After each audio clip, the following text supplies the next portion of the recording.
Welcome back to Nine World Chronicles, where we love talking about gods and supernatural creatures. And I love when we see mythology or mythological figures appear in modern movies, as I recently saw the name, at least, of Tiamat appear in the new King Kong Godzilla movies, where they represent the Titans. And a great movie, by the way, if you love action, but a horrible movie if you're on the side of, let's talk about mythology. Now, I know that the Tiamat that they're referencing is just a name.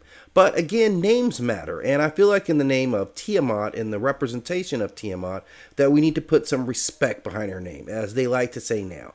Now, in this film, Godzilla, who is a monster or a titan, is able to vanquish Tiamat just at will, no issues at all, invades her territory, and just within minutes has already slain this beast and taken off her head. Which is laughable if we look at the mythology of Tiamat. And I just want to remind people of that mythology. In mythology, Tiamat is an ancient Mesopotamian primordial goddess. She is the personification of the salt sea and the mother of the first pantheon of gods. She is associated with two very powerful forces, chaos and also creation, as she birthed with Apsu as the father, the next generation of deities that they would ultimately war with. She was the shining personification of the sea, filled the cosmic abyss with her primeval waters, and she was called Uber, who formed all things. She possessed very powerful relic, which was the table of destinies, which established kingship over the lands that she eventually passed to her lover or consort. She terrified all the other beings who were known to be her children and great beasts of themselves, but still feared her reign. And ultimately, she was defeated by Marduk, who was a very powerful god. After he was infused by great weapons and powers by the other gods, he fought her and ultimately slew her with arrows of wind, a club, a net, and an invincible spear.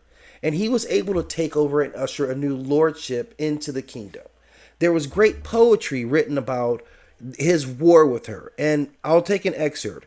And the Lord stood upon Tiamat's hind parts, and with his merciless club he smashed her skull. He cut through the channels of her blood, and he made the north wind bear it away into secret places. Having sliced Tiamat in half, he was able to take her ribs and create the vault of heaven and earth.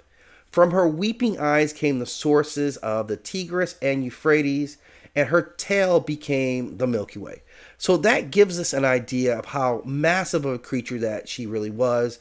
Again, a cosmic scale creature that is tied to the very essence of creation. So when we talk about primeval beings, we are not talking about beings that can be defeated by mortal or even very powerful earthly beings.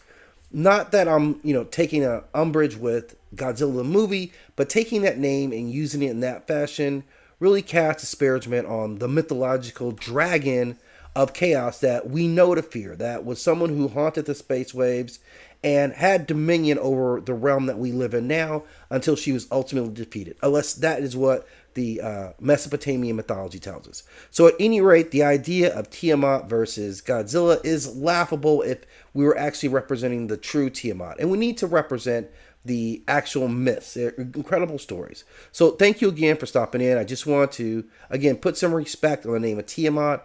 As always, I ask that you like and subscribe and click that notification bell so you know the next time I drop new videos.